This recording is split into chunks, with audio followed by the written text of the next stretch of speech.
Marty Huggins defines revenue as inflows or other enhancements of the assets of an entity or a settlement of the entity's liabilities from delivering or producing goods, rendering services, or other activities that constitute the entity's ongoing major or central operations.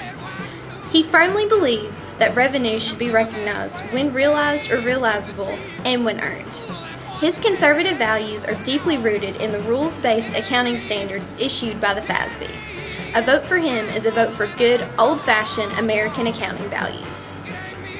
I'm Marty Huggins, and I approve this message. Paid for by the FASB.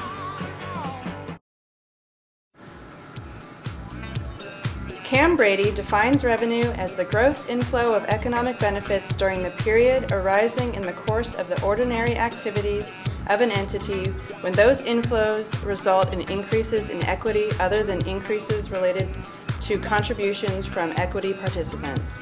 He firmly believes revenue should be recognized when the probability that the economic benefits associated with the transaction will flow to the entity and that the revenue and cost can be measured reliably. He may not have high standards, but he has principles. Cam Brady and I approve this message. Paid for by the IASB.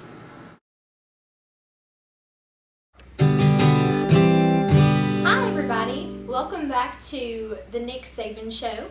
We are here with Alabama head football coach Nick Saban, who is taking the listeners' calls right now. And we have on line one a gentleman who would like to ask you the first question of the day. Sir, are you still there? Yes, my name is Forrest Gump from Green Meadow, Alabama. I was just wondering what you think makes Alabama fans great fans on earth.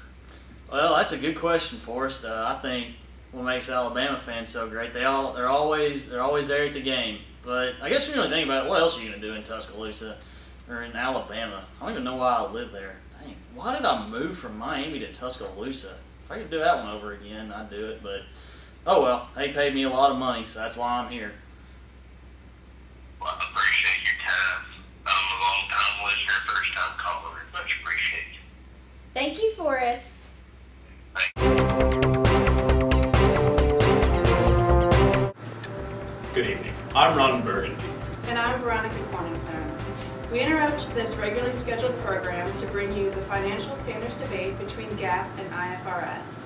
Tonight's topic, revenue recognition, featuring GAAP candidate Marty Huggins and IFRS candidate Cam Brady. We now take you live to our neutral location in Zurich, Switzerland. Stay classy. Good evening. I'm Brittany Wilkerson, and I have the pleasure of moderating tonight's debate between the GAAP candidate Marty Huggins and the IFRS candidate Cam Brady.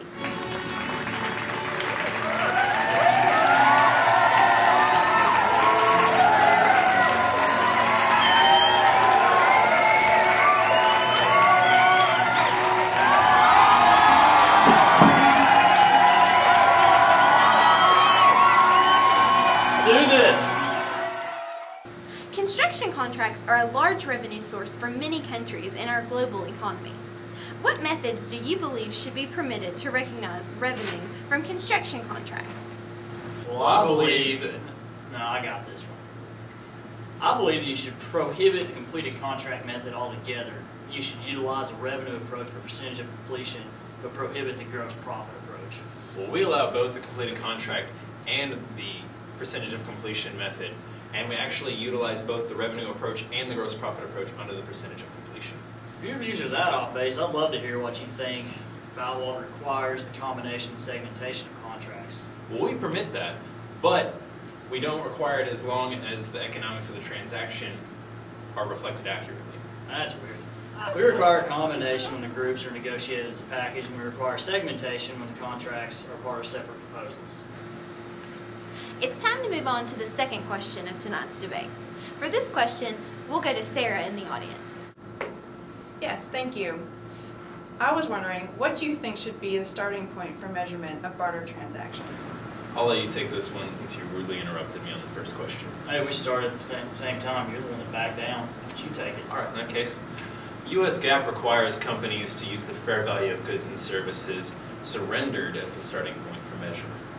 That sounded right. You just got one word wrong. It's supposed to be, according to IFRS, that companies use the fair value of goods and services received as a starting point for measurement. Well, in that case, I would love to hear what you have to say about barter credit transactions. You know what, since you've been so gung-ho about going first on everything, I'll let you take it. That sounds fine. It's the American way. All right, well, we believe that the fair value of non-monetary exchange assets are more clearly evident than the fair value of the barter credits received. You Americans just making everything more complicated than it has to be.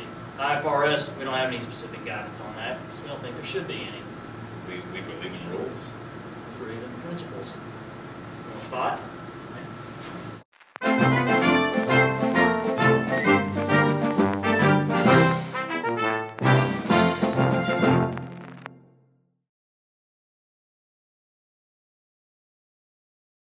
American accounting standards are far outdated.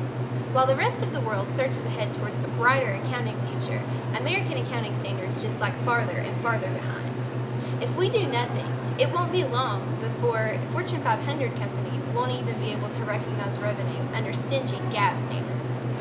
If we stand by and do nothing, fiscal chaos is sure to ensue.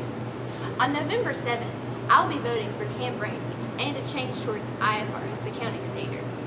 If you want a brighter accounting future and a more stable economy, then I hope that you'll do the same. I want to break free. I'm proud to be an American, where at least I know I'm free. Free to recognize revenue as we always have. Free to stand up for the accounting principles that we believe in. Free from the pressures of the world to surrender our accounting standards. America has always been number one. Why would we want to be one of many? Vote for GAAP, November 7th. Hi, I'm Jane, your new moderator.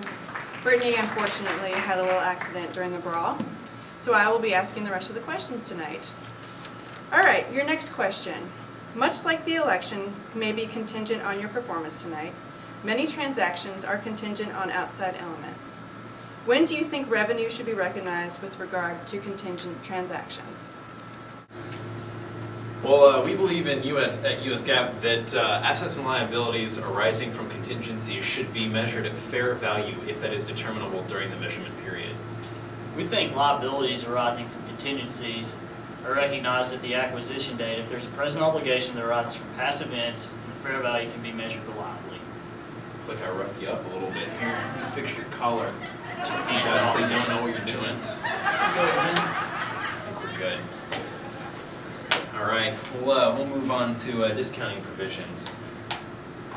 Now we at GAAP, actually, we believe that they should be discounted only when the amount is fixed or fairly determinable.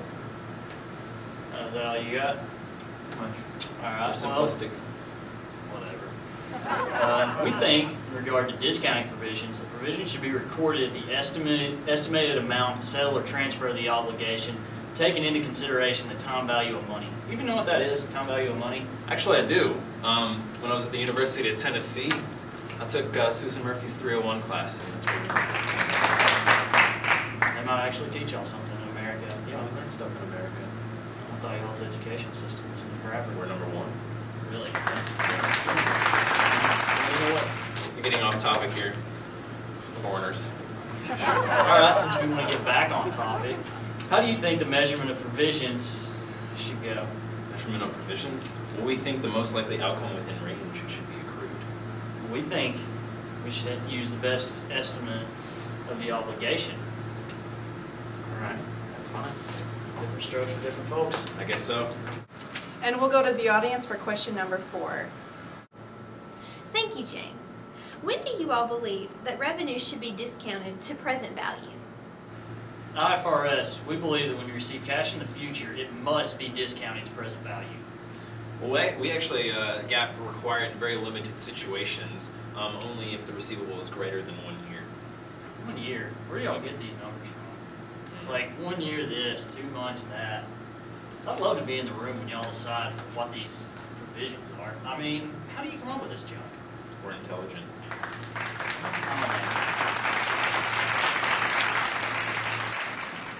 All right, your final question is, what methods do you believe are acceptable to recognize sales of services?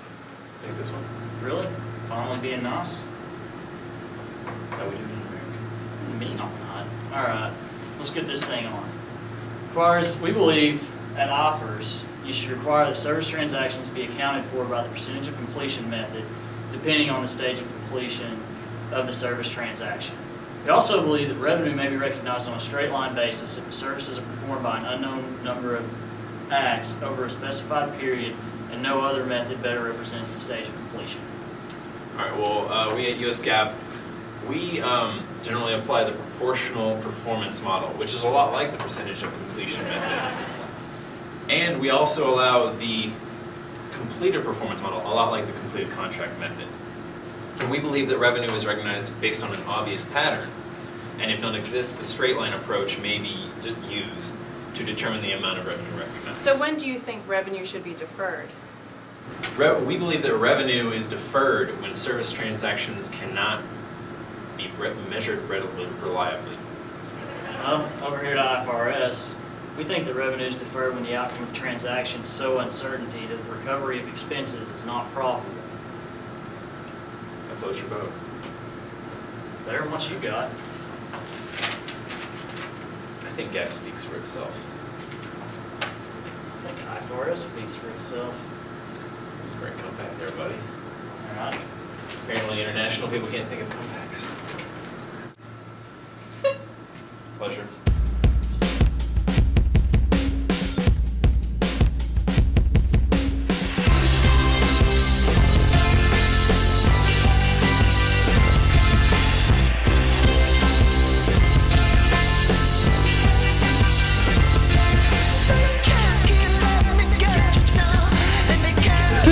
That was really good. Go a clean shot at me.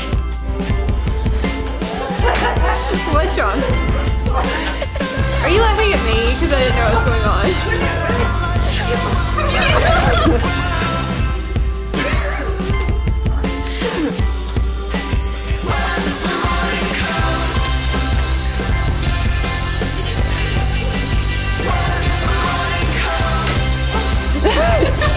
It's really loud. It's just really loud. Sorry. Seriously, the longest sentence.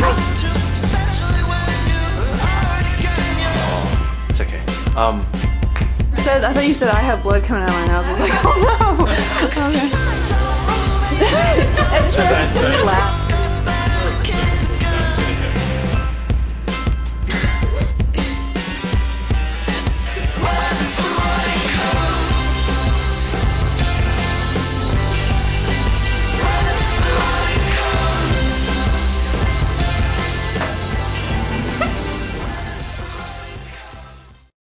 Cam Brady is a bad man. He believes that accounting should be general and principle based. He doesn't even button up his shirts.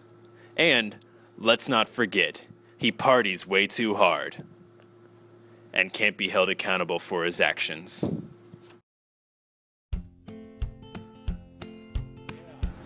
So, on November 7th, vote me, Marty Huggins, a family man who believes in rules-based accounting.